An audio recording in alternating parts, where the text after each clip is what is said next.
Hey guys, welcome back to my channel. In today's video I'm going to show you guys how I do this flip over tribal box braid style. I don't know what you really call it, but that's what I'm calling it.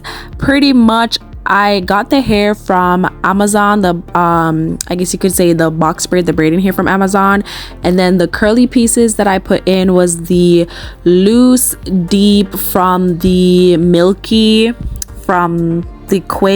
Way or something like. I don't remember what it's called, but I'm gonna leave it in the description box below. It was 18 inches and I used the color 43027. It is a synthetic human hair blend, and I pretty much just did it in like, I guess it's a medium size you could call it. So I separated my hair into 2 sections and then I separated it into 3 sections when I was working in the back.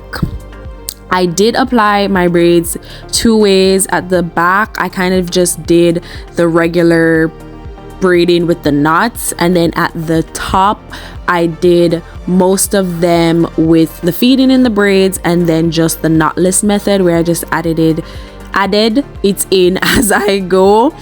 But yeah, that is pretty much it. Minute another long talking in this video. This was also the first time I'm doing this style, and listen, this some come out good, okay? All right, me a stand strong and I want to feel it look nice. I will say though, if I was to do this style again, I would probably use human hair to see, but I don't know, like the synthetic mix blend, it never did, like it did get tangled a little bit because I didn't maintain this hair like as much as I felt like I needed to keep everything really nice.